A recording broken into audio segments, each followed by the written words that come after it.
há 2 mandados judiciais de prisão preventiva expedidos por autoridade judiciária competente na República do Peru. Ambos os extraditandos, pai e filho, estão sendo acusados naquele país da suposta prática do delito de associação criminosa para o tráfico de entorpecentes e do crime de tráfico ilícito de substâncias entorpecentes. Houve o desmantelamento dessa organização criminosa com a apreensão de 216 quilos de cocaína. Posteriormente fugiram para o Brasil e aqui reorganizaram-se novamente, sobrevindo inclusive condenação penal pela prática de delito de igual natureza. A douta Procuradoria-Geral da República, em parecer da lavra do eminente vice-procurador-geral da República, doutor Haroldo Ferraz Nóbrega, opinou pelo deferimento do pedido sem qualquer restrição, embora um dos extraditandos, Antônio Cueto Gastelum, esteja sujeito à pena de prisão perpétua naquele país, precisamente por chefiar organização criminosa vinculada à prática do narcotráfico. Os extraditandos apresentaram defesa por intermédio de advogado regularmente constituído e, na defesa, os extraditandos rejeitaram a autoria do fato delituoso, procederam a uma análise crítica da prova penal existente no Peru, produzida pelas autoridades peruanas, e sustentam que são vítimas da perseguição do governo Fujimori, que já não está mais no poder, sucedido que foi por um presidente democraticamente eleito, o presidente Toledo. Em síntese, senhor presidente, este é o relatório. Vossa Excelência, como vota? Senhor presidente, é um voto extenso aqui em que eu aprecio os aspectos da defesa, sim, enfatizando na linha da jurisprudência do Supremo Tribunal Federal que não cabe a esta Corte proceder a indagações de caráter probatório, notadamente em tema de autoria do fato delituoso. Menciono, inclusive, precedentes específicos a propósito desse tópico da defesa que os extraditandos apresentaram. Enfatizo que eles estarão sujeitos no Peru a julgamento perante órgão judiciário que se ajusta às exigências do princípio do juiz natural, não havendo que se cogitar no caso de tribunal de exceção, e afirmo ainda que não houve prescrição, o critério da dupla punibilidade está presente, porque se cuida de delito praticado no ano de 2000, quer dizer, nem lá e nem cá ter-se-ia consumada a prescrição penal.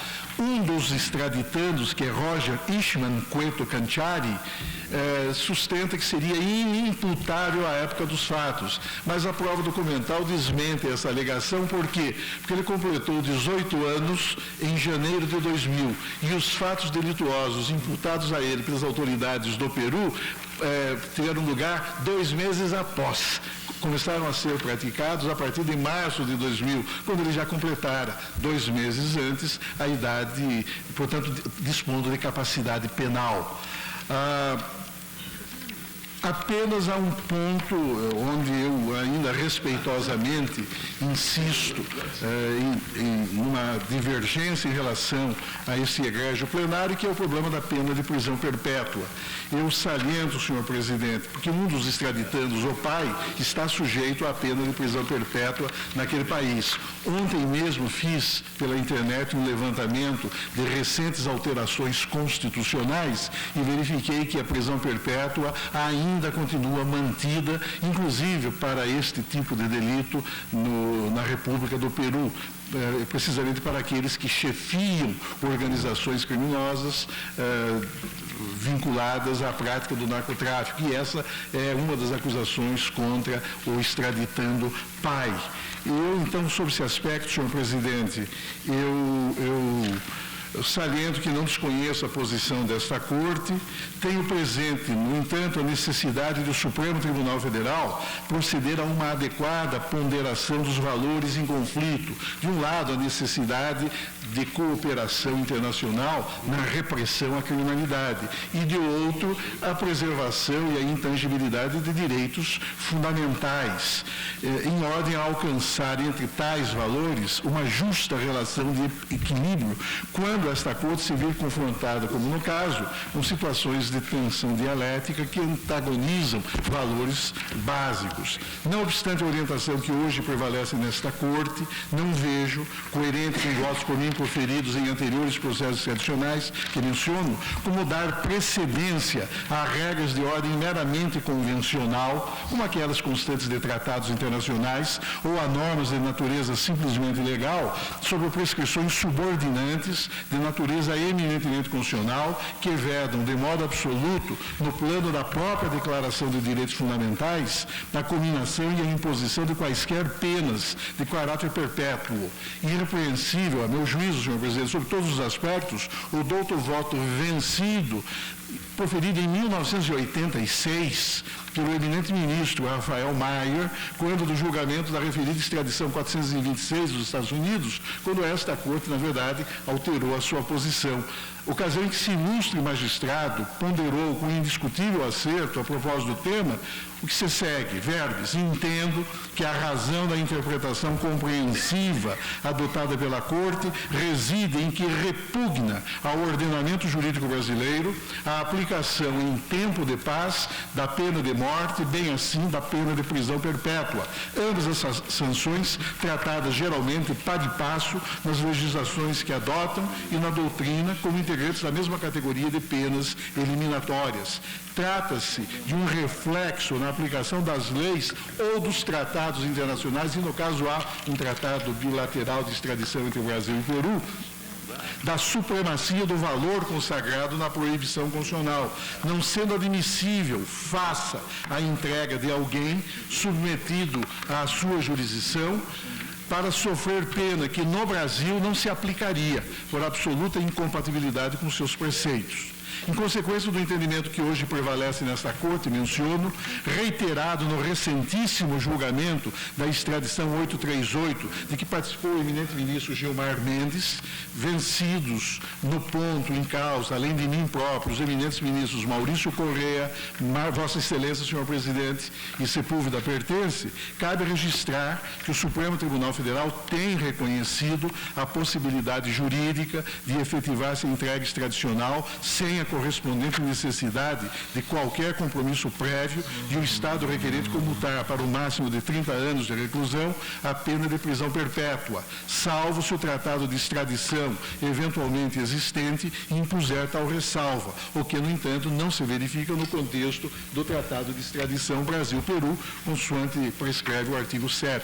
Sendo assim, tendo em consideração as razões constantes dos votos proferidos nas extradições tais, e reconhecendo ainda a necessária submissão das decisões desta Corte à autoridade subordinante da Constituição da República, que veda sanções penais qualificadas pela nota da perpetuidade, respeitosamente divirjo, uma vez mais, nesse ponto apenas, da orientação majoritária e, em consequência, defiro com restrição, mas somente quanto a Antônio Cueto Gastelum, o pedido extradicional, é o extraditando o pai, em ordem a autorizar a extradição do súdito estrangeiro mencionado, somente se o Estado requerente assumir, em caráter formal, perante o governo brasileiro, o compromisso de comutar em pena de prisão temporária, máximo de 30 anos, a pena de prisão perpétua que possa vir a ser aplicada a tal extraditando.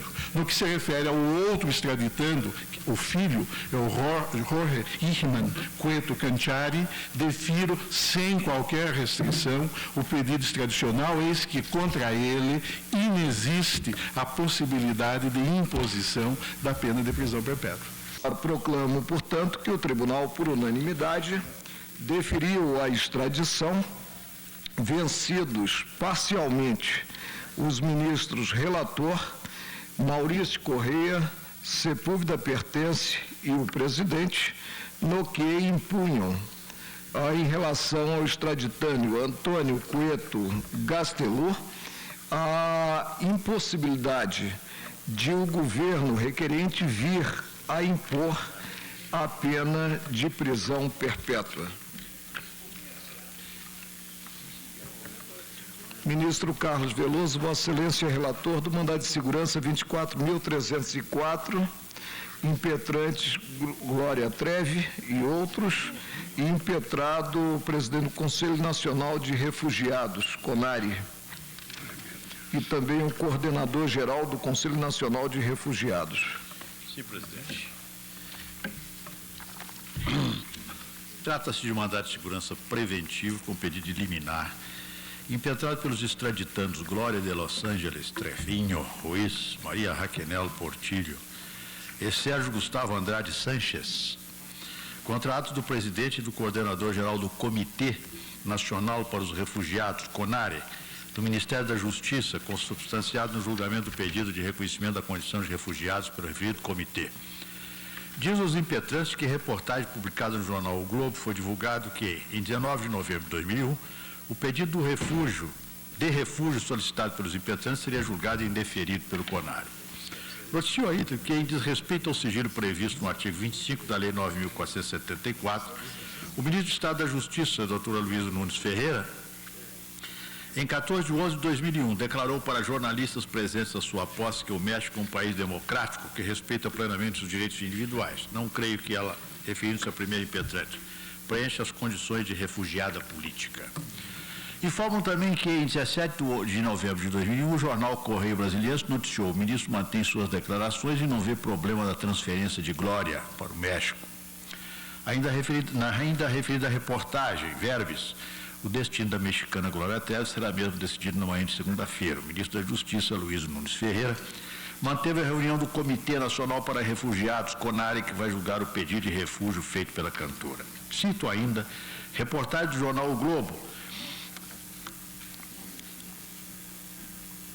O Globo, veiculado na mesma data, no seguinte sentido: o ministro Aloysio divulgou nota informando que cabe ao CONARE deliberar sobre as datas de suas reuniões. Caso a reunião seja mantida, os advogados recorrerão à Justiça.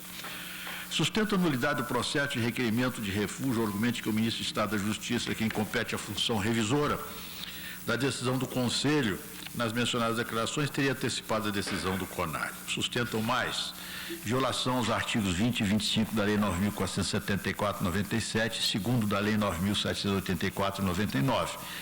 Porquanto a autoridade revisora, ministro da Justiça, superior hierárquico e funcional de 2 membros do CONARE, antecipou o resultado a ser proferido pelo Conselho. Asseveram ainda que contra essa decisão não cabe recurso ao Judiciário e que, indeferido o pedido, caberá ao ministro da Justiça sua revisão, decisão já antecipada em manifestação pública. Violação ao princípio do devido processo legal. Pedem ao final seja concedida liminar para que o processo de requerimento de refúgio dos impetrantes não seja incluído na pauta de julgamento da sessão ordinária 19 de novembro de 2001 do CONARE. E no mérito, a concessão da segurança para determinar a anulação do processo de requerimento de refúgio, desde a entrevista dos impetrantes que trata o artigo 18 da Lei 9.474, afastando-se do julgamento os membros do Conselho impetrado que até aqui tenham participado de qualquer das reuniões que tenham tratado o processo administrativo de refúgio dos impetrantes, de forma que outros, inclusive suplentes, venham a julgar o feito administrativo, etc. O ilustre juiz federal da 16ª Vara do Distrito Federal deferiu o pedido de liminar tão somente para que o pedido não fosse julgado na sessão ordinária 19 de novembro de 2001. Em 29 de novembro de 2001, o CONARE indeferiu o pedido de reconhecimento da condição de refugiados, por entender que os fatos que fundamentaram a solicitação de refúgio não caracterizam quaisquer das hipóteses previstas no artigo 1º da Lei 9.474. O juiz federal, em 17 de dezembro de 2001, atendendo a novo requerimento dos impetrantes, suspendeu os efeitos da decisão do CONARE até o trânsito em julgado do mandado de segurança. Contra essa decisão, a União interpôs perante o Tribunal Regional agravo de instrumento, tendo o pedido de efeito suspensivo sido indeferido pelo relator. Os impetrantes, a fim de evitar o perecimento do direito na via administrativa, apresentaram o recurso de refugiados. Os autos foram remetidos a esta Corte em virtude da decisão do plenário, proferida em 27 de junho deste ano, que julgou procedente a reclamação 2069 do Distrito Federal, proposta pelo Procurador-Geral da República, professor Geraldo Brindeiro. Em 1º de julho de 2002, indeferiu o pedido de liminar, porque entendi não ocorrente no caso o perigo mora. Assim, a decisão por mim proferida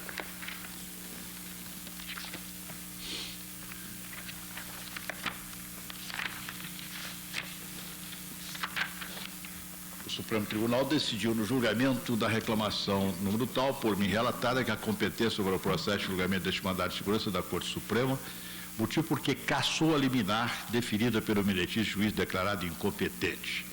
Os impetentes requerem as folhas, seja apreciada e concedida a medida liminar, etc, etc. Disse eu, indefiro o pedido, é que não ocorre no caso o perigo mora, dado que, se concedido o writ, não restará este prejudicado em razão do não deferimento da liminar. Regimento interno, artigo 203, parágrafo 1º, lei 1533, artigo 7º, inciso 2. Se indeferida a segurança, restará nulo o procedimento administrativo. De outro lado, se indeferida a condição de refugiados, ainda há medidas a serem tomadas no processo de extradição. É dizer, esta não será efetivada sem que antes seja julgado o presente mandado de segurança. Ao parecer do Ministério Público. O ilustre Procurador-Geral da República, professor Brindeiro, no parecer de folhas 278 e 284, opina pela delegação da segurança ao relatório, senhor presidente. Como vota Vossa Excelência? Meu voto.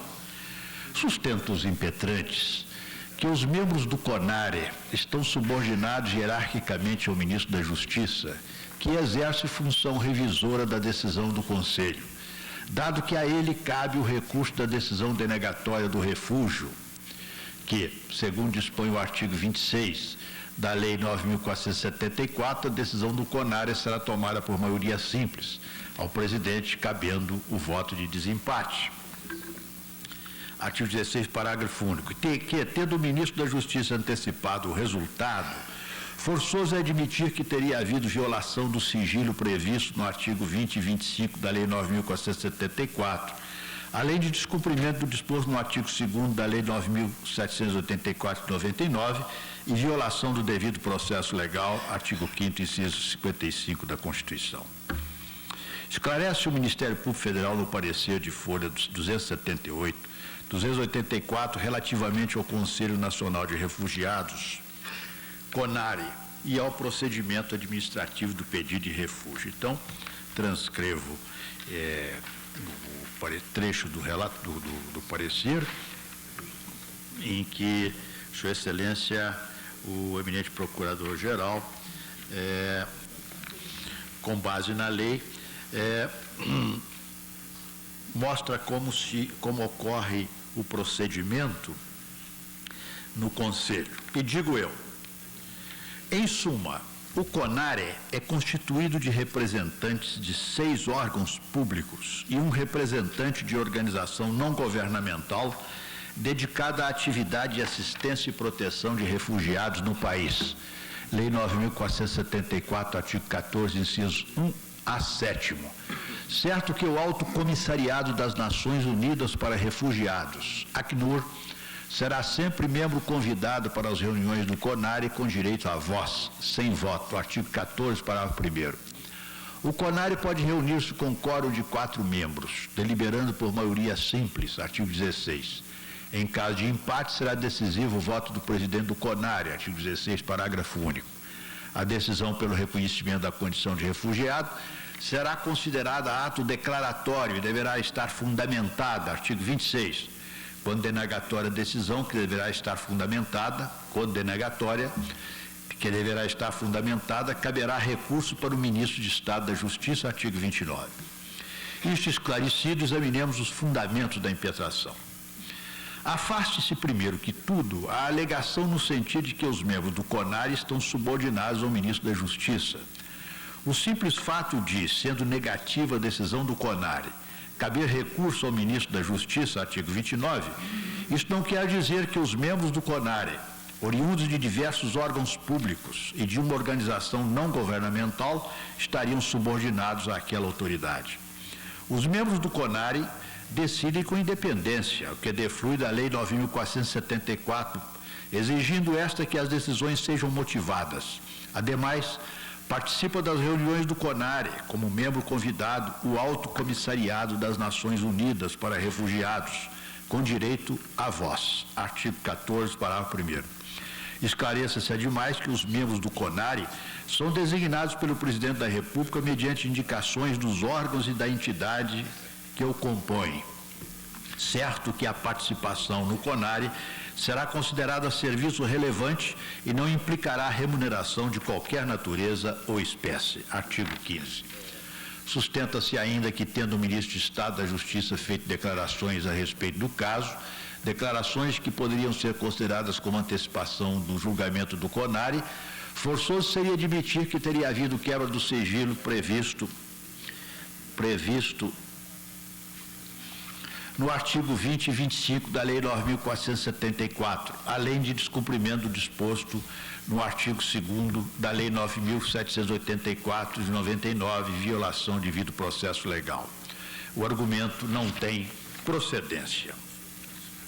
Está no parecer do eminente Procurador-Geral da República.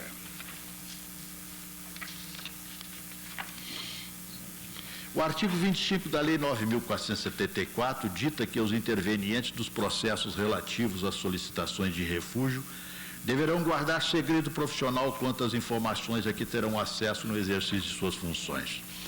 Da leitura das notícias de jornal acostadas pelo impetrante, as folhas 84, 96 e 98 dos presentes autos, depreende que o ministro da Justiça nada mais fez do que repetir fatos já publicados por vários meios de comunicação, inclusive, frise-se, fatos também obtidos por meio de declarações veiculadas pela própria impetrante Glória de Los Angeles Trevinho Ruiz, conforme se vê nas notícias trazidas pela autoridade ao prestar suas informações. Folha 139 e 153. Desta forma, não há que se falar em divulgação de informações constantes no processo de requerimento de refúgio, que caracteriza uma inobservância do sigilo de informações. Não existiu nas declarações do ministro da Justiça a veiculação de qualquer fato novo, isto é, suas manifestações se limitaram a repetir notícias já anteriormente veiculadas pela imprensa falada e escrita. Sobre a alegação de ter havido pelo ministro uma suposta antecipação do julgamento do pedido de refúgio, vale mencionar que tal constatação foge ao âmbito do Poder Jurisdicional, por tratar-se de análise de elementos inerentes ao poder discricionário do administrador, quais sejam a conveniência, a utilidade, a oportunidade e a necessidade. Mandado de segurança 20.999, relator ministro Celso de Mello. Desta forma, ante os fatos aduzidos, forçoso concluir pela ausência do direito líquido e certo. Digo eu, tenho como acertado o parecer. Não há, na verdade, qualquer referência, em termos concretos, de quebra do sigilo das informações veiculadas no procedimento administrativo do refúgio por parte de qualquer dos membros do CONARE ou dos intervenientes dos processos relativos à solicitação do refúgio, artigos 20 e 25 da Lei 9.474. O ministro de Estado da Justiça, que fez as declarações, não participava do procedimento administrativo. A sua participação somente ocorreria após a decisão do CONARE, se negativa tal decisão. Esclareça-se, ademais, que essa participação, se ocorrente, em razão de recurso apresentado pelos requerentes do refúgio, far-se-ia através de personagem outro, já que o ministro Aloysio Nunes Ferreira, que teria feito as declarações, afastou-se do Ministério da Justiça pouco depois. Não se sabe se da decisão do CONARE foi interposto recurso, tampouco se tal recurso já foi decidido. Esclareça-se, por derradeiro, bem registra o Ministério Público Federal, que as declarações do ministro da Justiça nada trouxeram de novo, dado que veicularam elas fatos já publicados pela mídia, fatos obtidos, aliás, aspas, por meio de declarações veiculadas pela própria impetrante Glória de Los Angeles Trevinho Ruiz, conforme se vê nas notícias trazidas pela autoridade coatora ao prestar suas informações, folhas 139, 153, fecho aspas. E no que toca à alegação de violação do devido processo legal, esclarecem as informações.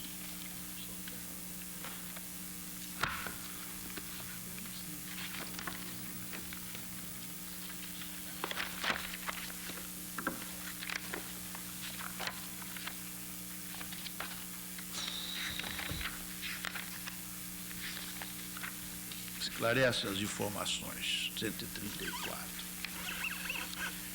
Na reunião realizada em 31 de outubro de 2001, convocada para se tratar do caso em apreço, o próprio advogado solicitou e lhe foi concedida participação para esclarecer aos membros qualquer dúvida que porventura existisse, o que demonstra o caráter democrático e abrangente do órgão, sendo inoportuna a alegação de que existiu violação ao artigo 5º, 55 da Constituição Federal, eis que é permitida a ampla defesa e a participação dos impetrantes e seu advogado nos procedimentos.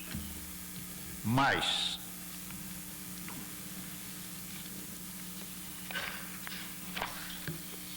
em que pesa os indícios de que a solicitação de refúgio foi formulada pelos impetrantes apenas para tentar anular a validade da decisão do Supremo Tribunal Federal, que autorizou suas extradições para o México, o CONARE empreendeu minucioso estudo do caso e concluiu pela improcedência do refúgio que se destina a proteger a vida, a liberdade e a integridade física de pessoas perseguidas por motivo de raça, religião, nacionalidade, grupo social, opiniões políticas ou grave e generalizada violação de direitos humanos. Artigo 1º da Lei 9.474. Hipóteses que se concluiu não presentes no caso dos impetrantes, que são procurados no país de origem por delitos comuns, conforme entendimento do próprio Supremo Tribunal Federal nos autos dos processos, extradições número 783, 784 e 785, que teve como requerente os Estados Unidos mexicanos. Não há falar por derradeiro em descumprimento do disposto no artigo 2º da Lei 9.784, que dispõe que a administração pública obedecerá, dentre outros, aos princípios da legalidade, finalidade, motivação, razoabilidade, proporcionalidade, moralidade, ampla defesa, contraditório, segurança jurídica, interesse público e eficiência. Sublinham os impetrantes no mencionado artigo 2º, porque foi citado assim o artigo 2º, e sublinham os impetrantes no mencionado artigo 2º os princípios da legalidade, moralidade, segurança jurídica e eficiência. Os argumentos linhas atrás expendidos afastam o alegado. Do exposto indefiro o RIT. Ministro Gilmar Mendes, ministra Ellen Grace, ministro Nelson, ministro Maurício Correia, ministro Gilmar Galvão, ministro Celso de Mello, ministro Sepúlveda Pertence, ministro Sidney Sanches, indeferida a segurança, decisão unânime.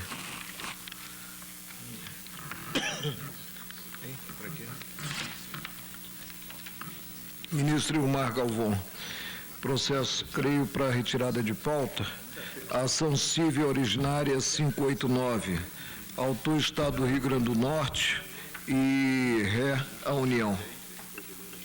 É para retirada de pauta, né?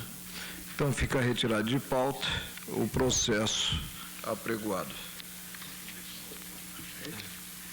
Também é para retirar?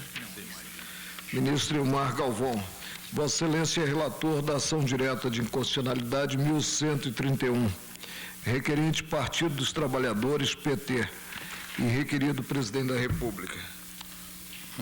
O objeto dessa ação, senhor presidente, é a linha B do inciso 16 do artigo 9º do decreto número 1138, de 9 de maio de 94, assim redigido. Compete ao Conselho de Administração, é da Caixa Econômica esse Conselho de Educação. Inciso 16, pronunciar-se, ouvidos a diretoria e o Conselho Fiscal, previamente à decisão do Ministro de Estado da Fazenda, sem prejuízo da legislação específica, quando for o caso, sobre as matérias seguintes, e aí vem a linha impugnada. B, promover operações de cisão, fusão ou incorporação. Sustentou o requerente que, ao estatuir que o Conselho de Administração da Caixa Econômica se pronuncie sobre operações de cisão, fusão ou incorporação, a linha censurada cria situação de potencial infração aos limites constitucionais que submetem a chancela do Poder Legislativo à autorização indispensável para a criação de outras pessoas jurídicas no âmbito da administração pública, a teor do que dispõe o artigo 37, 19 da Constituição Federal. Afirmou que nos quadros do dispositivo impugnado seria possível criar, inclusive por cisão da própria Caixa Econômica Federal, uma outra empresa apenas por uma decisão interna corporis, quando é certo que o constituinte buscou conferir foros de legalidade a qualquer medida nesse campo com um claro propósito de proteção ao patrimônio público. O pedido de declaração veio com um pedido de medida cautelar que foi indeferido em 7 de outubro de 94. O presidente da República, em suas informações, além de destacar a impossibilidade de controle concentrado de constitucionalidade de regulamento, aduziu que a norma atacada simplesmente disciplina um processo que pode levar a proposição ao poder competente de cisão, fusão ou incorporação de empresa, não havendo falácia em inconstitucionalidade. O advogado-geral da União, que no caso foi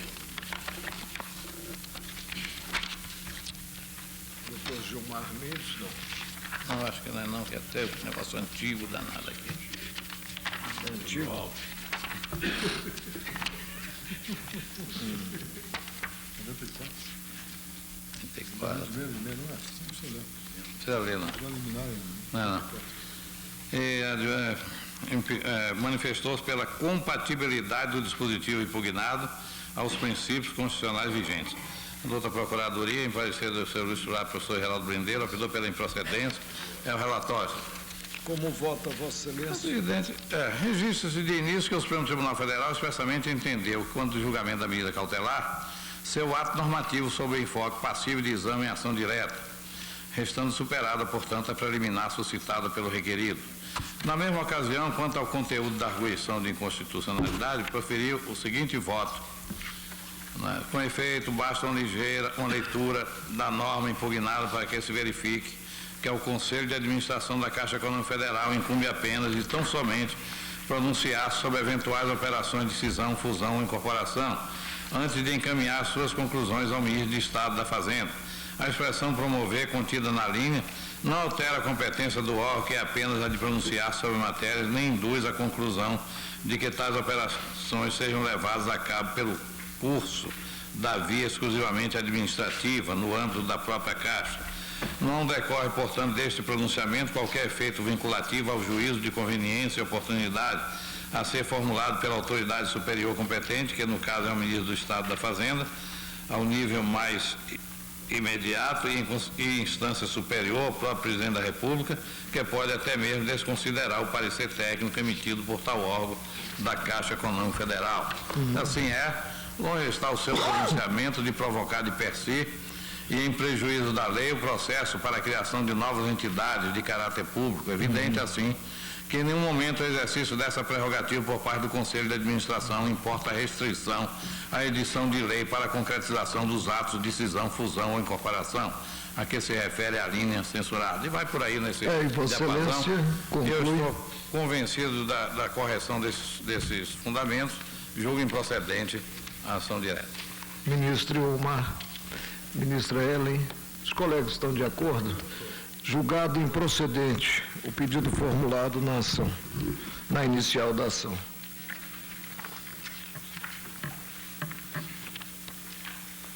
Ministro Maurício Corrêa, Vossa Excelência é relator da ação direta de inconstitucionalidade 425, requerente partido do Movimento Democrático Brasileiro, PMDB, e requeridos Assembleia e Governador do Estado do Tocantins. Partido do Movimento Democrático Brasileiro, PMDB, com fundamento no artigo 103.8 da Carta Federal, propõe ação direta de inconstitucionalidade, em que requer a suspensão da eficácia das medidas provisórias 62, 63, 64 e 65, editadas pelo governador do Estado do Tocantins em 1990, e neste mesmo ano convertidas nas leis 219, 220, 215 e 218, respectivamente, cujo teor é o seguinte: medida provisória 62, de 11 de 12 de 90, convertida na lei 219. Artigo 1º.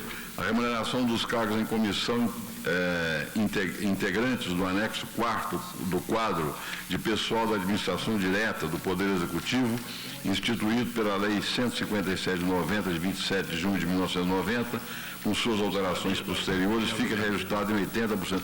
Eu creio que todo mundo tem o espelho, tem a cova do meu voto, eu não vou ler essas. Vossa Excelência pode ir ao voto?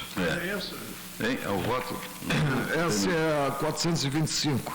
Sustenta o requerente que a medida provisória 62/90, que concedeu reajustes para os servidores públicos ocupantes de cargos em comissão, traduz afronta, ainda que de forma difusa, aos artigos 61 e seguintes da Lei Maior, aliás, objeto de reiterados pronunciamentos deste augusto pretório. Além disso, foi editada com desvio de poder, o que ofende o caput do artigo 37 da Carta Federal.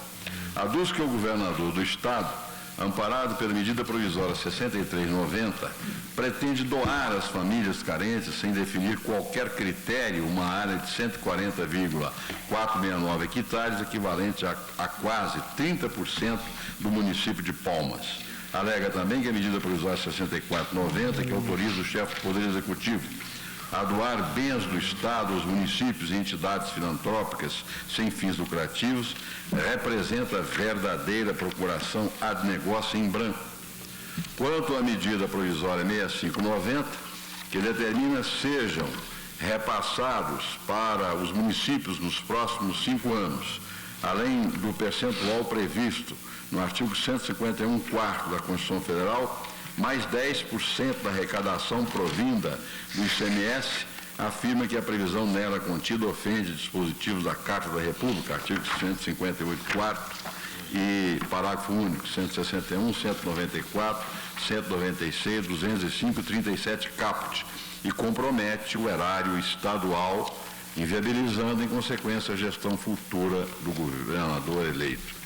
Concedida a cautelar durante o período de recesso forense, pelo presidente em exercício pertence à de referendo do plenário, o governador do Estado requereu fosse reconsiderada em parte a decisão, principalmente porque a suspensão da MP número 63 poderá comprometer programa habitacional desenvolvido e controlado pelo Ministério da Ação Social e pela Caixa Econômica Federal. Atendendo a solicitação, o então presidente da Corte revogou a liminar no que concerne a medida provisória 6390, antes referida, e submeteu o feito a julgamento do Pleno, que referendou a medida cautelar concedida para suspender a eficácia das medidas provisórias 64 e 65, de 12 de 12 de 90, do Estado do Tocantins, ou das leis em que se tenham convertido. O governador do Estado prestou informações sustentando no tocante à medida provisória 62 que o chefe do Poder Executivo tem competência para iniciar processo legislativo que disponha sobre os vencimentos dos seus servidores.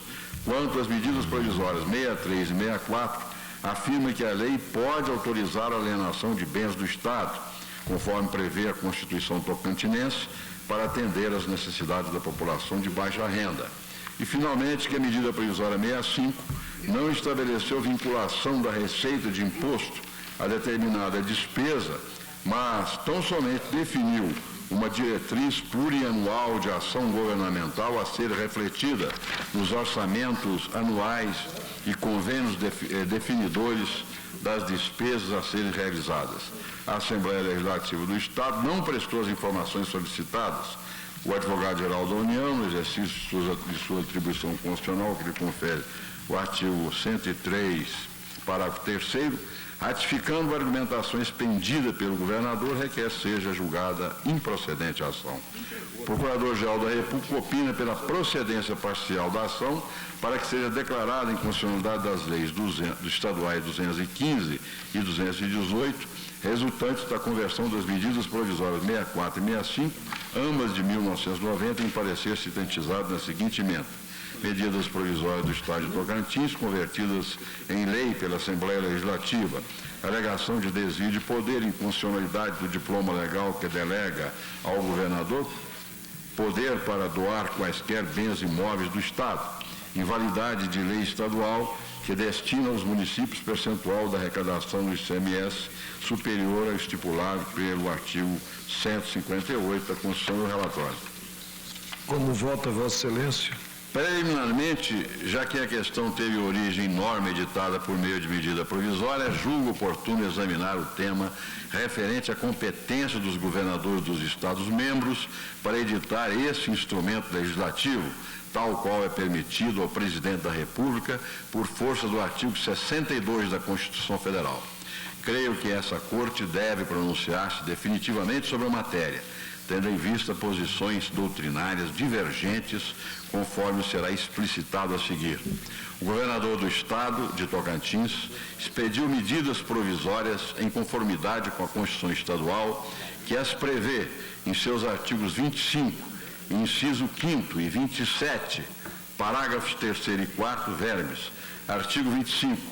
O processo legislativo compreende a elaboração de, quinto, medidas provisórias. Artigo 27, parágrafo 3º.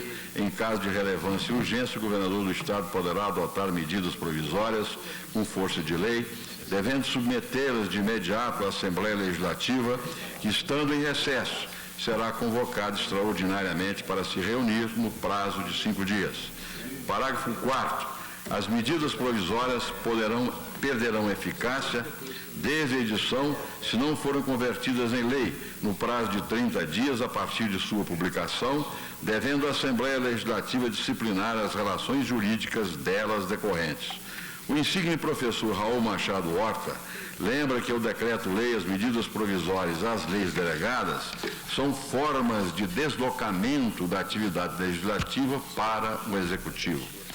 Nesses casos, ocorre uma legitimação específica, um estado de necessidade que faculta ao Poder Executivo valer-se dessa excepcionalidade, evitando com isso a consumação do perículo in mora, que poderia verificar-se caso fossem utilizados todos os atos instrumentais constitutivos da normal elaboração legislativa.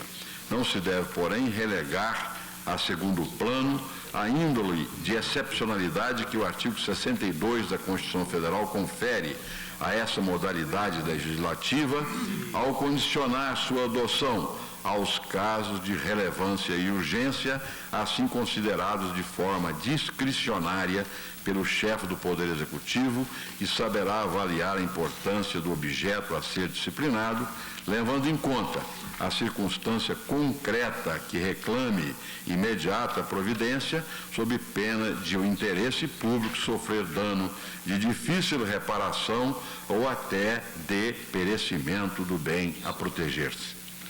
Embora os mecanismos de exceção para satisfazer crises emergenciais sejam essenciais ao Estado moderno, a prática revelou-se distorcida, valendo-se o Presidente da República desse instrumento de atuação legislativa imediata, muitas vezes, para resolver situações triviais, algumas até prosaicas, que não guardam relação alguma com a cláusula de relevância e urgência, como devem recordar-se os colegas.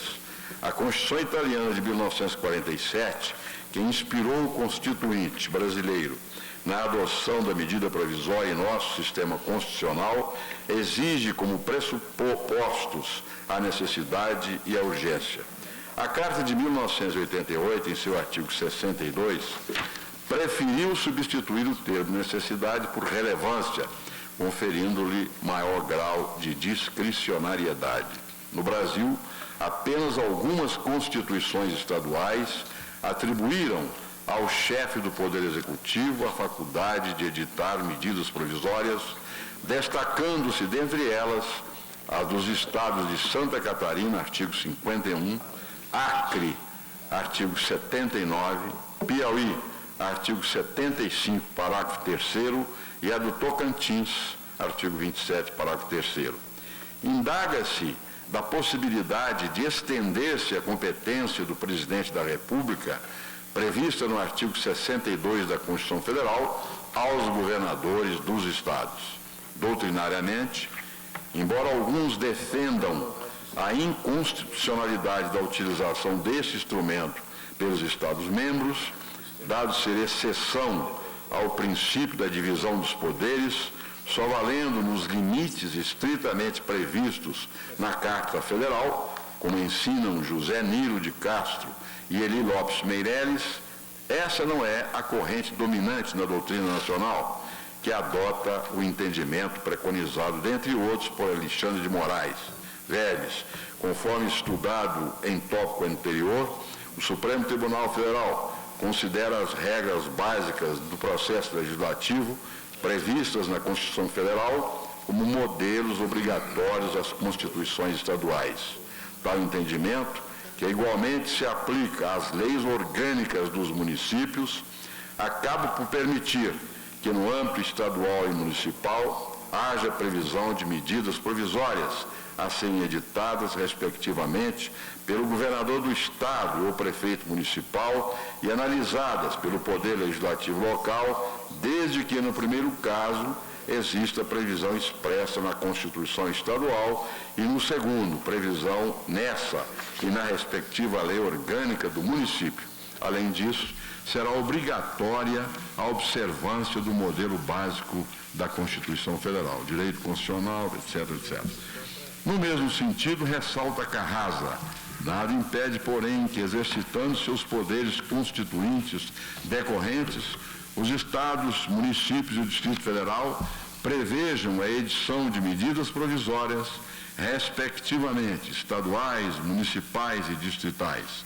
A elas, mutatis mutandis, devem ser aplicados os princípios e limitações que cercam as medidas provisórias federais, custo de direito comercial, tributário, etc.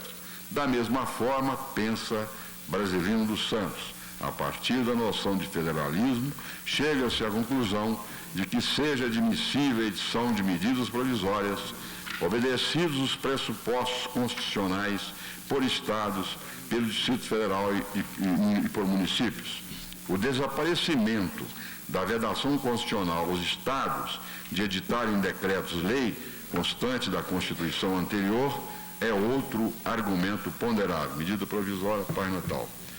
Anote que a Constituição de 1967, emenda 1 de 69, em suas disposições gerais e transitórias, dispunha no parágrafo único do artigo 200 que as constituições dos estados poderão adotar o regime de leis delegadas, proibidos os decretos-leis.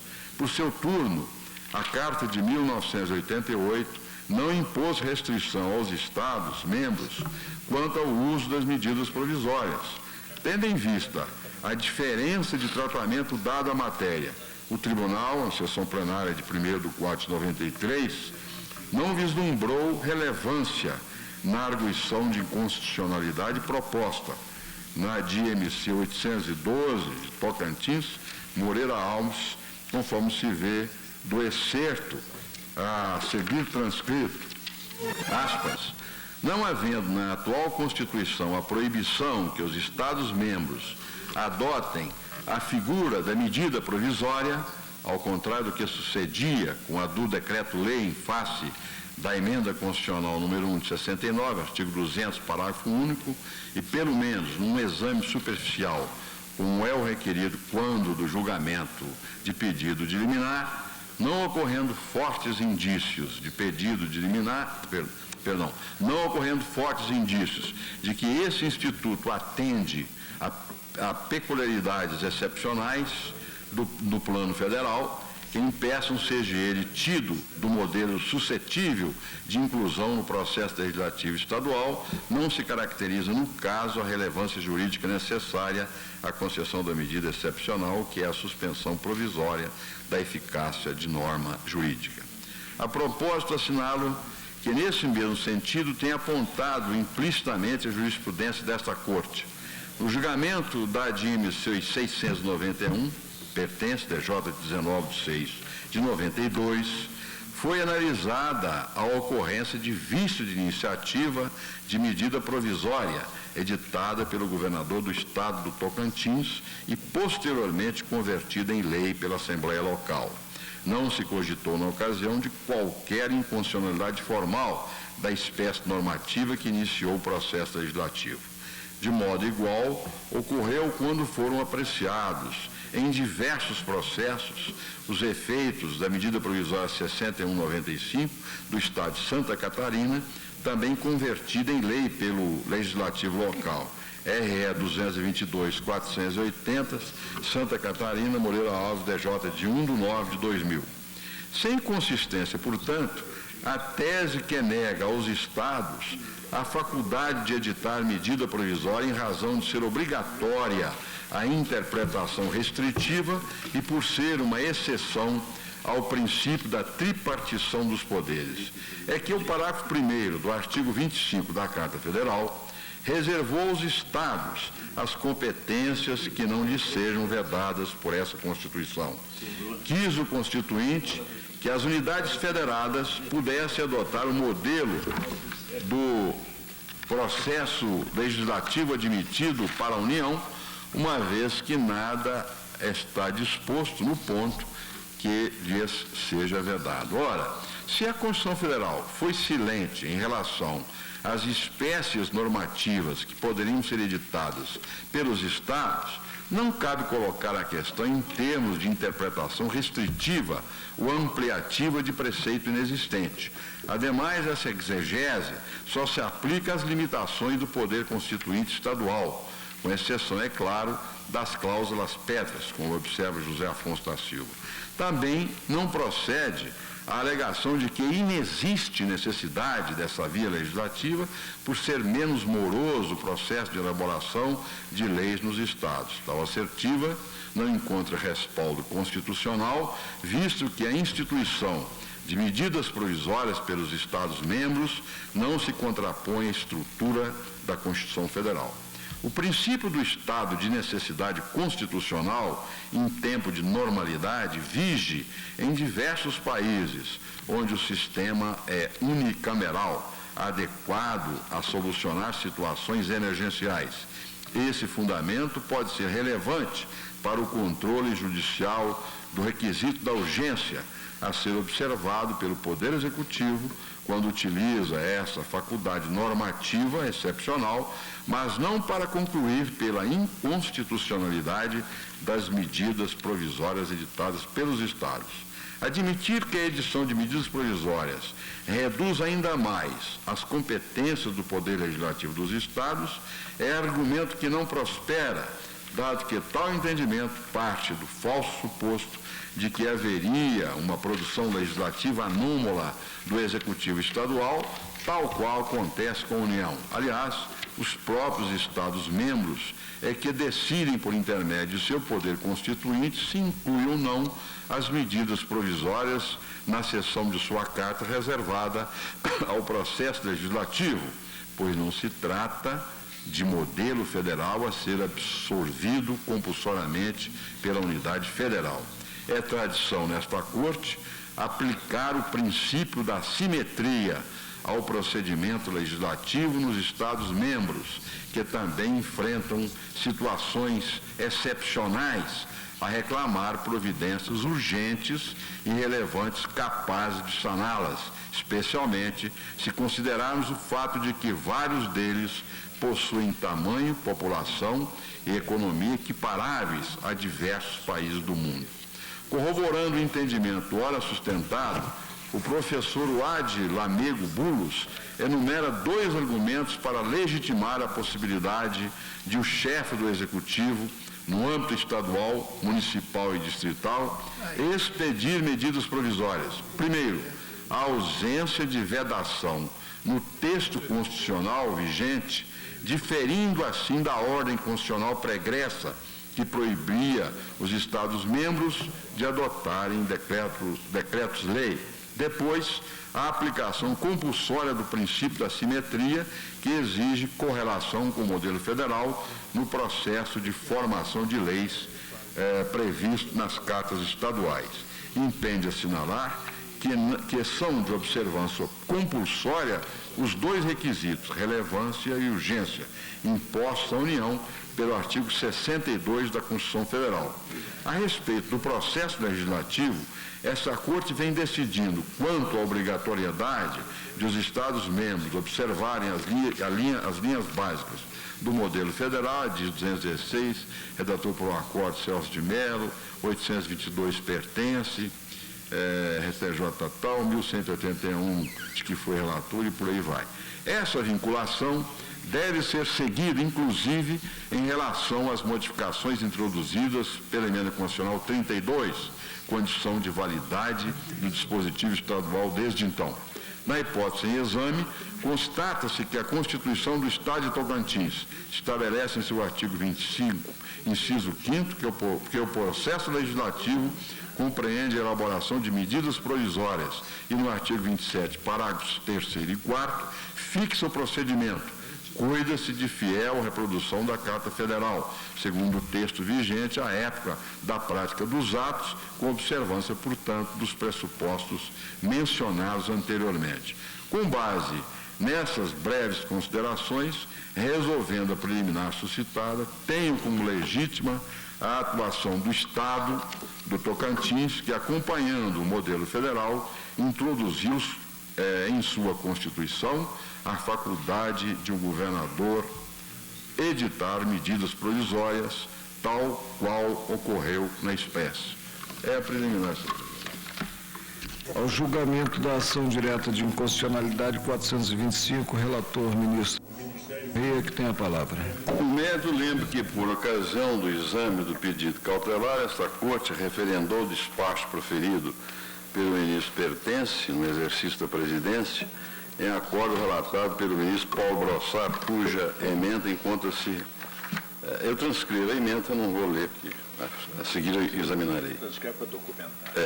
A medida provisória 6290, convertida na Lei Estadual 219, reajusta em 80% a remuneração dos cargos em comissão no quadro de servidores estaduais.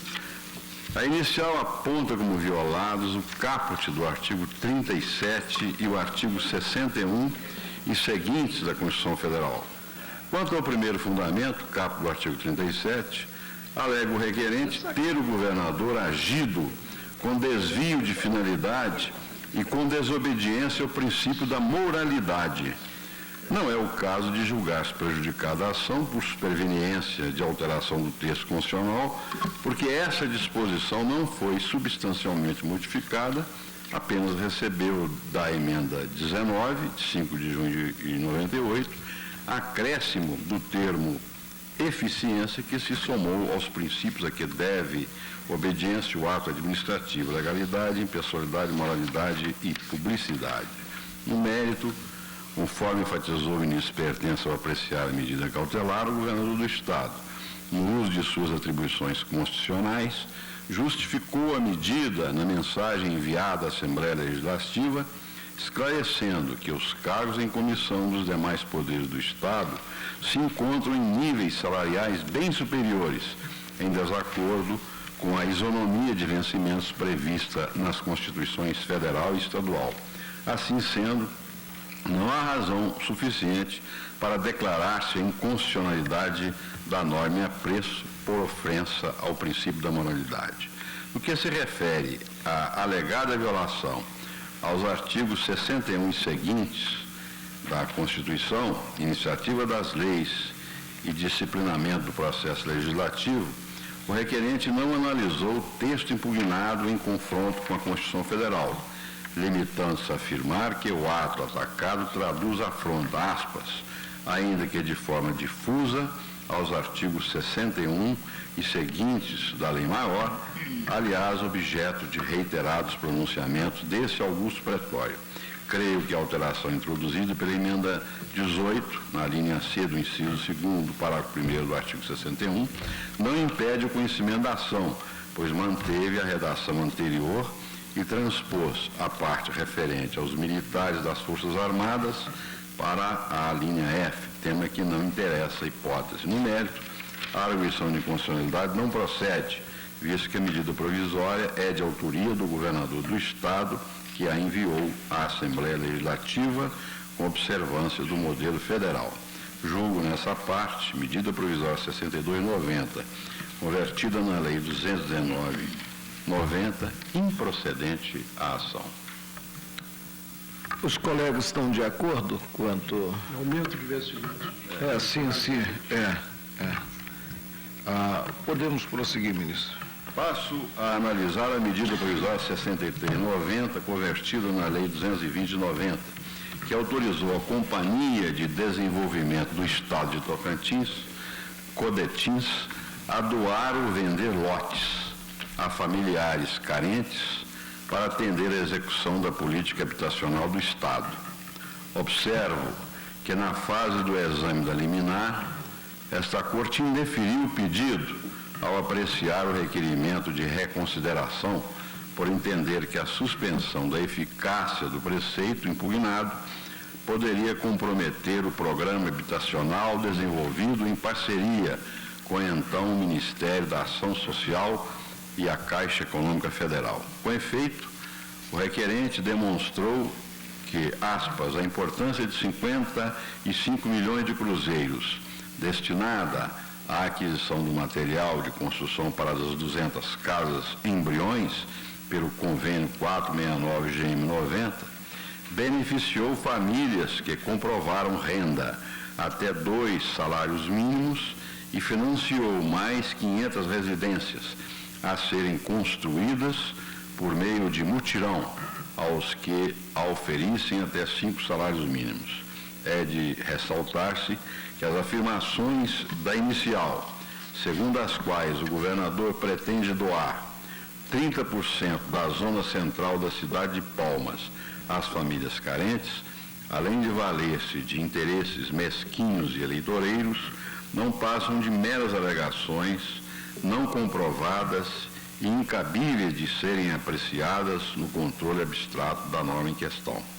Por seu turno, no pedido de reconsideração, a autoridade requerida demonstrou fartamente a vinculação da medida provisória 63 ao convênio 469, firmado entre o Estado do Tocantins e o então Ministério da Ação Social. Naturalmente, se ficar comprovada a má utilização de verbas e o não cumprimento do referido convênio, a questão, em princípio, resolver-se-á por meio das medidas judiciais cabíveis. Cuidando-se de implantação de política habitacional visando ao atendimento de pessoas pobres, sobretudo na capital de ente federado em fase de consolidação, não me parece inconstitucional o preceito, visto que lei local de iniciativa do Poder Executivo pode dispor dos bens do Estado, desde que não ofenda a Carta Federal.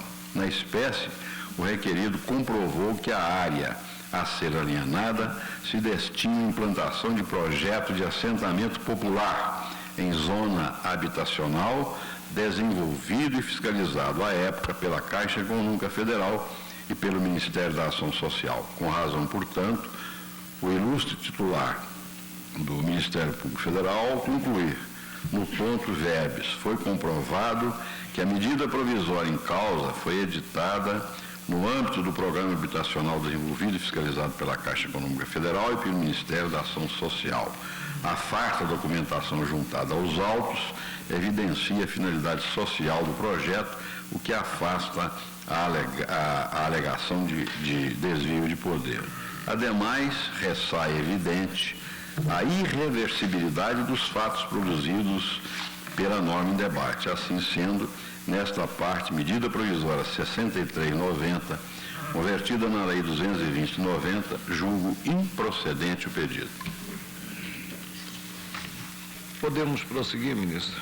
A medida provisória 6490, convertida na Lei 215/90, que autoriza o chefe do Poder Executivo a doar quaisquer bens do Estado, móveis ou imóveis, sem especificá-los, ofende os princípios constitucionais sensíveis, como, aliás, bem anotado no parecer do Ministério Público Federal. Com efeito, a competência outorgada ao governador por meio de norma genérica, votada pela Assembleia Legislativa, constitui forma de violação ao princípio da separação dos poderes, de que cuida os artigos 2º e 60, parágrafo 4º da Constituição Federal, porquanto lhe atribui contínua autorização para a disponibilidade de bens públicos do Estado. Ora, essa delegação traduz-se em anômalo instrumento para dispor da coisa pública de maneira permanente e segundo a vontade pessoal e exclusiva do governador. Além disso, não foi obedecido o disposto no artigo 68 da Constituição, no que toca ao processo legislativo referente às leis delegadas. Nesse ponto, medida provisória 6490, convertida na Lei 215/90, a ação deverá ser considerada procedente. Aqui foi uma carta em branco, né? Foi. Ao chefe do Executivo. Os colegas estão de acordo? Prosseguimos, ministro. Por fim, a medida provisória 6590, convertida na Lei 218/90, eleva o percentual da arrecadação do ICMS a ser repassado aos municípios durante 5 anos consecutivos. Alega o autor que a lei é inconstitucional por contrariar os artigos 158, 4 e parágrafo único, 161, 194, 196, 205 e 37, caput, da Carta Federal. Ocorre que a eficácia dessa medida provisória e, consequentemente, da Lei 218 de 90, em que se converteu, foi suspensa em virtude da concessão da liminar. Por outro lado, anoto que a norma permitiu a elevação do imposto apenas no período compreendido entre 1990 e 1995. Decorrido esse prazo, torna-se evidente que essa disposição não mais está ao abrigo do controle constitucional desta Corte, visto que contém regra de vigência temporal. Nesse sentido, a jurisprudência do Tribunal, sempre lembrando a concisa ementa da representação 605 Prado Kelly, DJ de 12/10/66, julga-se prejudicada a representação por fundar-se em disposição transitória de eficácia exaurida. Nessa parte, medida provisória 6590, convertida na Lei 218/90, entendo prejudicada a ação por perda de seu objeto. Eu creio que também aqui não há dúvida, né? E o concurso, presidente. Sim. Ante o exposto, o Excelência já tem os resultados aí, né? Julgo improcedente a ação quanto às medidas provisórias 62 e 63 de 90, e nesse mesmo ano convertida nas leis 219 e 220 do Estado do Tocantins. Julgo procedente a ação e declaro inconstitucional a Lei 219, resultante da conversão da medida provisória 64/90. E, finalmente, julgo prejudicada a ação quanto à medida provisória 65, de 12 de dezembro de 1990, convertida na Lei Estadual 218/90. Proclamo, portanto, que o Tribunal, por unanimidade, julgou improcedentes os pedidos formulados na inicial quanto à medida provisória 62, de 11 de dezembro de 1990, convertida na Lei Estadual do Estado, qual é o Estado? De Tocantins, 219, de 12/12/90,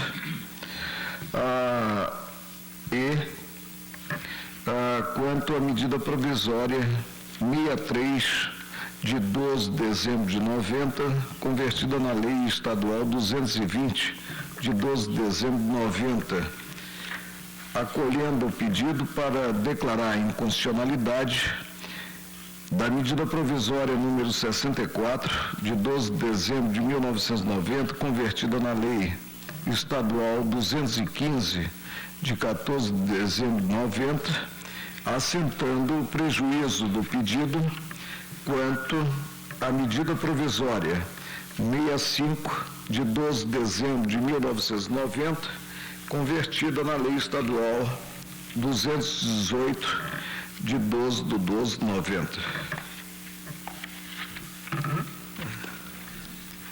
Ministra Ellen Grace, Vossa Excelência é relatora da ação civil originária 515, trazida à bancada aí para dirimir questão de ordem, né?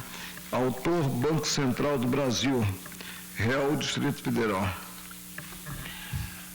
Presidente, realmente eu trago essa ação declaratória ajuizada pelo Banco Central do Brasil contra o Distrito Federal, visando o reconhecimento da imunidade tributária recíproca. A questão de ordem é apenas para fixar a competência da Corte. Então, o Banco Central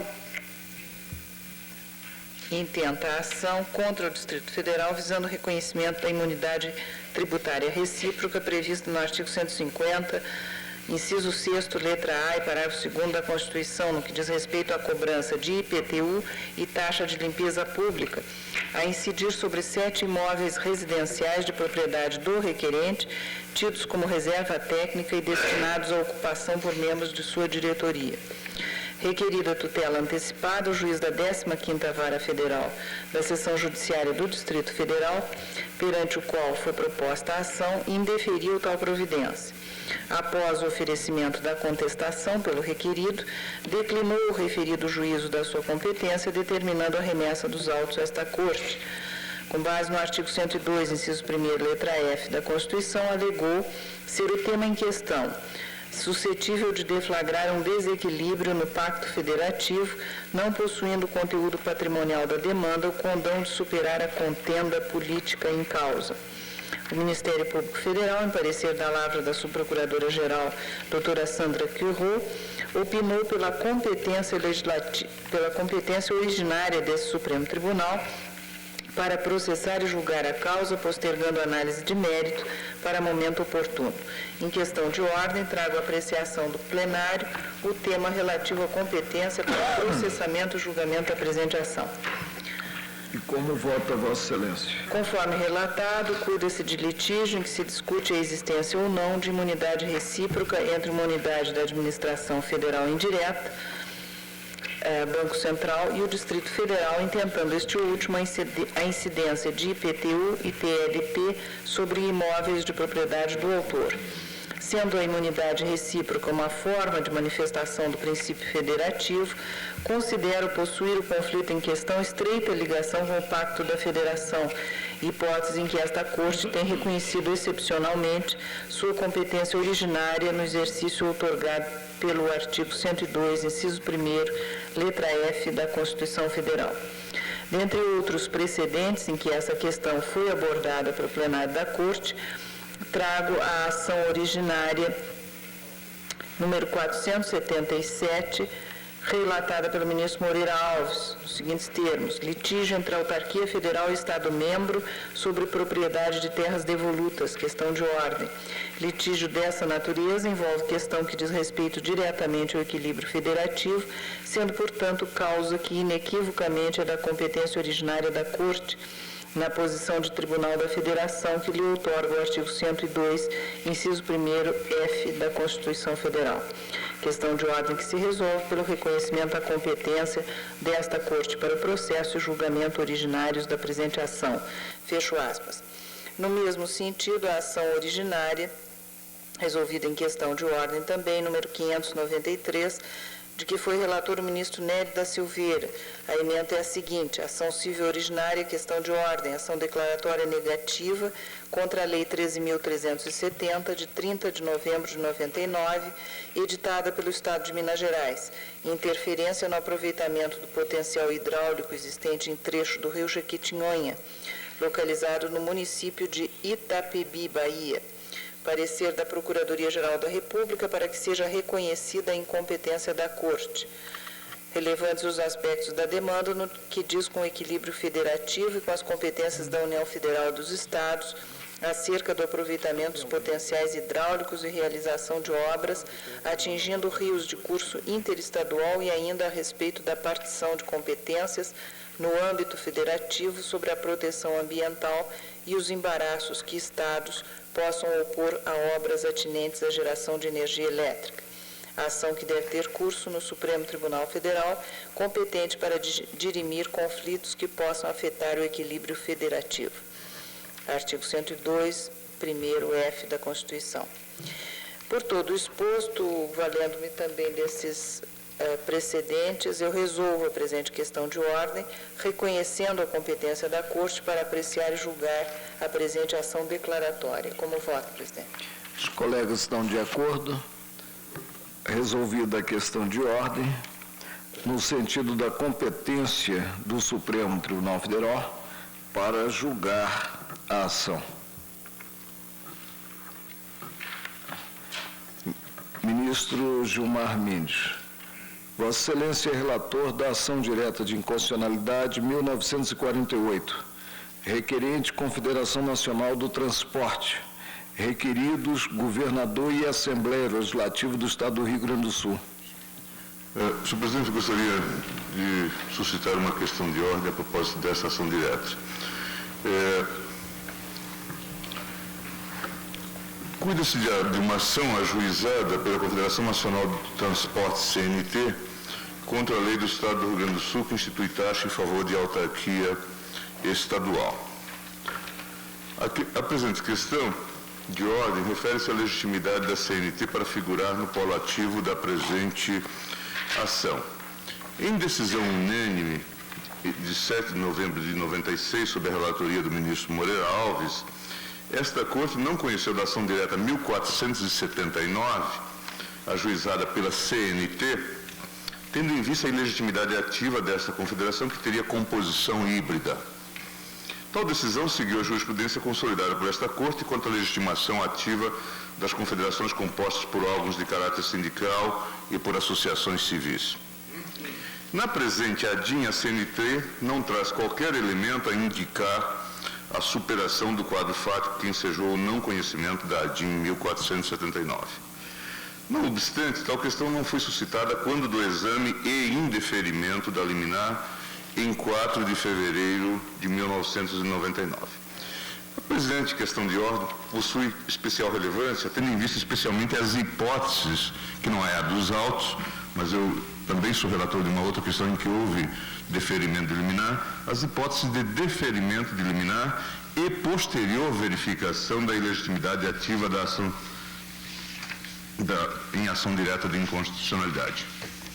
Registro por oportuno que se encontra sob minha relatoria a ação direta de inconstitucionalidade número 874, também ajuizada pela CNT. Naquela ADIM, esta Corte, em decisão de 19 de maio de 1993, deferiu a liminar pleiteada para o fim de suspender a eficácia da lei impugnada. Assim, cumpre indagar. Tendo em vista a presente ADIM, em que a legitimidade já estaria configurada, quando do ajuizamento da ação, mas que não obstante teve a liminar indeferida, verifique-se hipótese de não conhecimento da ação. Admitindo-se que a presente ação não deve ser conhecida, não seria razoável o encaminhamento do feito ao Procurador-Geral da República para, considerando conveniente, ratificar os termos do pedido formulado na inicial da ação direta? Na hipótese de legitimidade ativa superveniente, como eu estou a chamar, tal como se verifica na ADIM 874, a ação direta não deverá ser conhecida. Nesta segunda hipótese de legitimidade superveniente, caso se entenda que a ação não deve ser conhecida, seria razoável a adoção daquele procedimento, ou seja, o encaminhamento do feito ao Procurador-Geral da República para, considerando conveniente, ratificar os termos do pedido formulado na inicial da ação direta. São estas, senhor presidente, as questões que ora submeto ao plenário.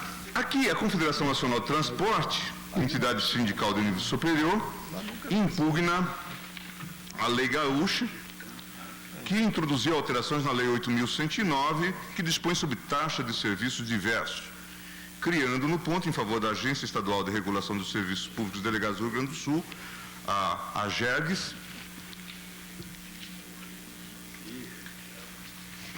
uma série de taxas de fiscalização. Alega inicial que essas regras vieram a ser regulamentadas um ano depois pelo decreto, etc. Transcreve-se o texto.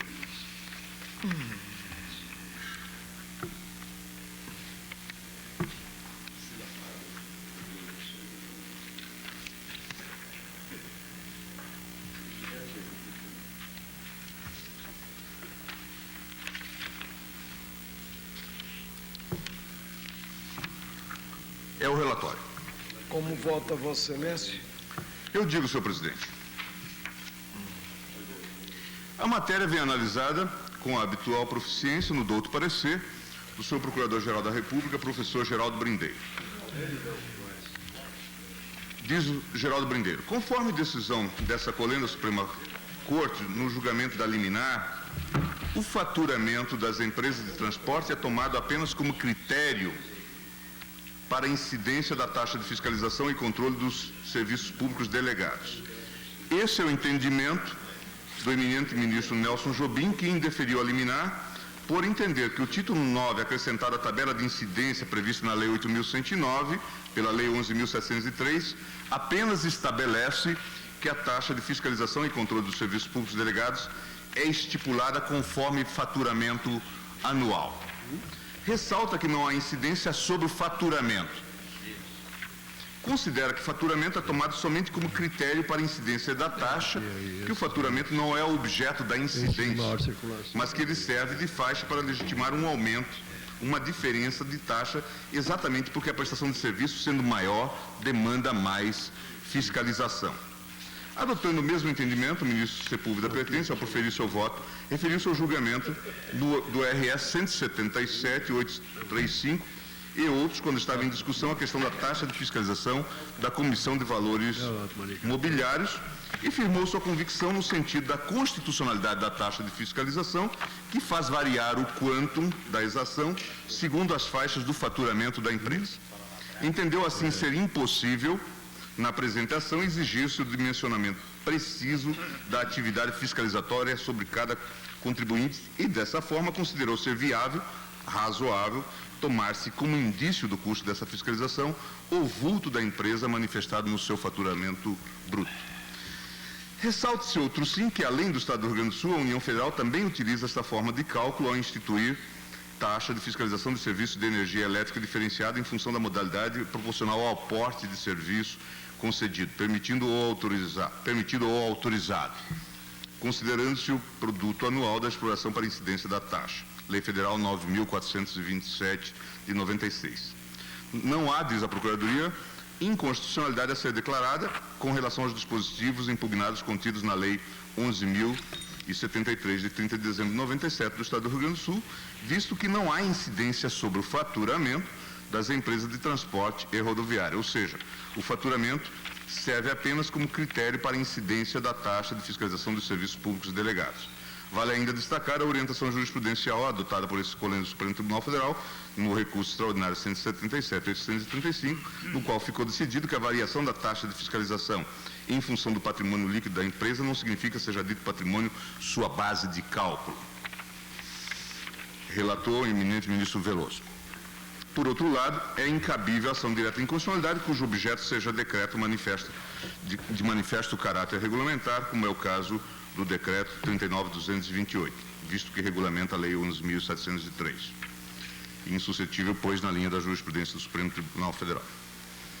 Assim, eu digo também, senhor presidente, que em face da inequívoca jurisprudência da Corte, fixada no julgamento do RS 177.835, o meu voto é pela improcedência da ação direta contra os dispositivos impugnados da Lei 11.073, de 97, e pelo não conhecimento relativamente ao decreto de perfil estritamente regulamentar. Ministra Ellen Grace. Ministro Maurício Corrêa. Ministro Ilmar Galvão. Ministro Carlos Veloso. Ministro Celso de Mello. Ministro Sepúlveda Pertence. Eu proclamo que o tribunal, por unanimidade, não conheceu da ação, adotando a nomenclatura, ou concluiu pela carência da ação, relativamente ao decreto 39.228, de 29 de dezembro de 1998, do Estado do Rio Grande do Sul, e, por maioria, julgou improcedente o pedido formulado relativamente à Lei 11.073 de 97 do referido Estado, vencidos os ministros Ilmar Galvão e o presidente.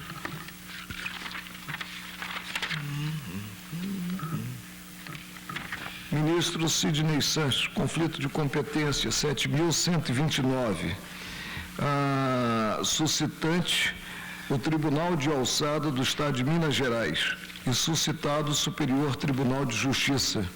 Interessados José Antônio Ramos Filho e distribuidora de bebidas Fagundes Limitada. Senhor presidente, o senhor Procurador-Geral da República, doutor Geraldo Brindeiro, resumiu o presente conflito nesses termos. Trata-se de conflito negativo de competência suscitado pelo Tribunal de Alçada do Estado de Minas Gerais, tendo como suscitado o Superior Tribunal de Justiça, com base no artigo 102, 1O da Constituição Federal. O requerente ajuizou a ação de indenização por danos materiais, morais e estéticos em face da distribuidora de bebidas Fagundes Limitada, aduzindo que sofreu lesões em seu tornozelo esquerdo quando prestava serviço para a empresa ré, na função de empilhadeirista. Em decisão assentada a folhas, o juiz de direito da 4ª Vara Civil da Comarca de Divinópolis, Minas Gerais, considerando que se tratava de questão a ser dirimida perante a Justiça do Trabalho, conforme pacificado o entendimento jurisprudencial, declinou de ofício de sua competência para a apreciação da demanda, remetendo os autos à Justiça do Trabalho. Por sua vez, o juiz da 2ª Vara do Trabalho de Divinópolis suscitou conflito negativo de competência para o Superior Tribunal de Justiça com base no artigo 105, inciso 1º, letra D da Constituição Federal, determinando a imediata remessa dos autos conforme decisão acostada a folhas. O oficiado do Superior Tribunal de Justiça, o eminente ministro Ari Pargendler, decidiu nos seguintes termos, conforme decisão de folhas publicada da Justiça de 29 de setembro de 2000, verbis. Conheço do conflito para declarar competente o juízo de direito da 4ª Vara Civil de Divinópolis, Minas Gerais, nos termos do que a 2ª sessão decidiu no conflito de competência 22.709 de São Paulo, relator eminente ministro Rui Rosado de Aguiar, assim emendado. Conflito de competência, acidente do trabalho, dano moral. É da Justiça Comum a competência para processar e julgar a ação de indenização por acidente no trabalho. O STJ atribuía à Justiça Comum a competência para processar e julgar a ação de indenização por dano moral, ainda que a ofensa decorresse da relação de emprego. Porém, recente julgamento do Egrégio Supremo Tribunal Federal, interpretando o artigo 114 da Constituição da República, reconheceu a competência da Justiça do Trabalho para tais ações. No caso dos autos, porém, o dano moral decorre do fato do acidente e a parcela que lhe corresponde integra a indenização acidentária, tudo de competência da Justiça Comum. Conflito conhecido e declarar a competência do juízo de direito o suscitado.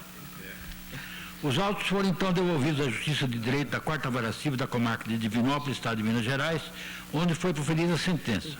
Houve recurso voluntário do requerente, o qual foi recebido e remetido à Egrégio Tribunal de Alçada do Estado de Minas Gerais, conforme decisões da folhas.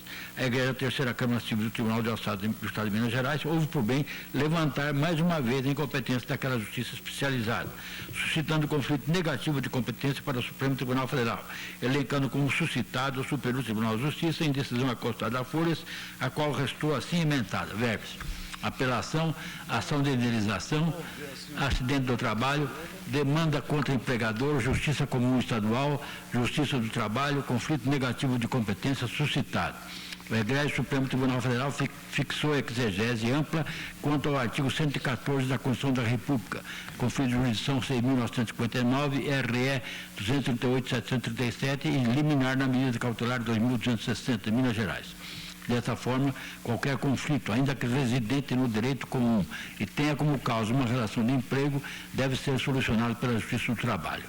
Tendo o Egrégio Superior Tribunal de Justiça deliberado que a competência é da Justiça Comum Estadual, resta concretizada a hipótese contida no artigo 102, 1O da Constituição da República. Apelação conhecida e de ofício suscitado conflito de competência para o Egrégio Supremo Tribunal Federal.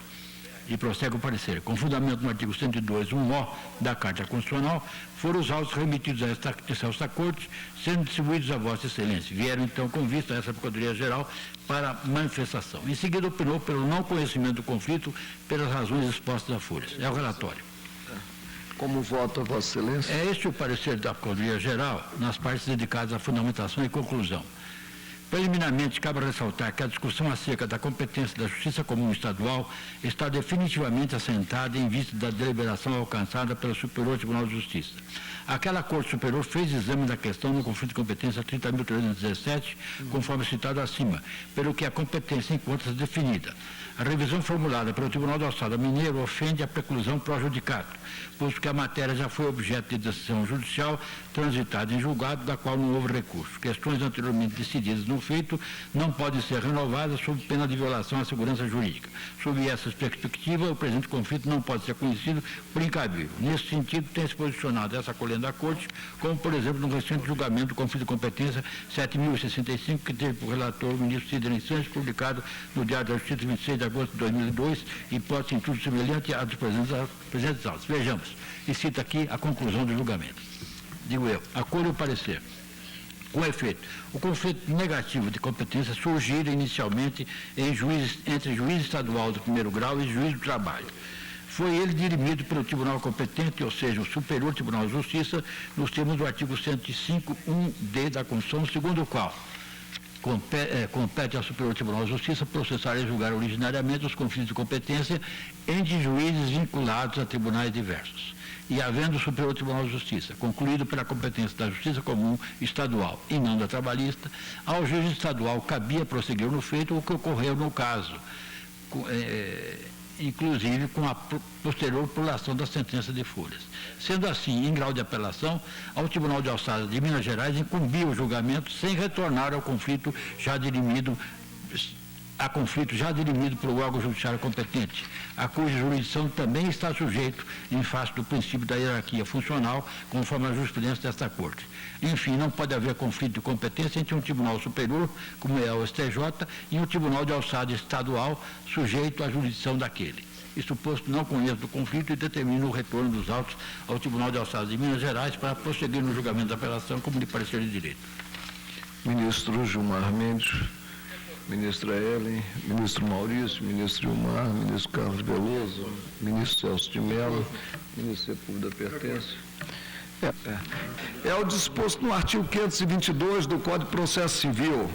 É de frisar que a jurisprudência existente na Corte de que incabível é o agravo contra o deferimento ou indeferimento de liminar em mandado de segurança, entendimento em relação ao qual com outros colegas guardo reservas, formou-se pelo fato de aplicar-se à espécie não o Código de Processo Civil, mas o regimento interno da Corte. Isso tendo em conta os preceitos nestes incertos, que datam de constituição pretérita viabilizadora da normatização pelo Supremo Tribunal Federal de ações e processos submetidos à própria competência. Não se mostra razoável concluir-se pela intangibilidade do ato do relator no âmbito da própria Corte, de modo a afastar assim o sistema recursal. A Lei Orgânica da Magistratura Nacional, Lei Complementar 3579, ao prever a competência privativa dos tribunais para julgar originariamente os mandados de segurança, encerra a atuação também em incidentes, como é o ligado à concessão ou não de medida cauteladora. Logo, o ato monocrático em processo da competência do colegiado fica sujeito ao crivo deste último, que tanto pode se dar em julgamento definitivo da impetração, como por força de agravo protocolado contra a decisão interlocutória. Fora isso, é reconhecer-se poder maior ao relator. É ele competente para deferir ou indeferir a liminar, e ainda para reconsiderar o ato ligado a esta última, expungindo-se, no entanto, o crivo do colegiado. Isso não se coaduna com a organicidade do direito, valendo notar mais uma vez que a situação é diversa da retratada quando o mandado de segurança é da competência do Supremo Tribunal Federal. Diante do exposto, julgo improcedente o pedido formulado na reclamação. Ou seja, eu admito que o deferimento de uma liminar em um tribunal possa ser atacado mediante agravo, por se tratar de uma decisão interlocutória.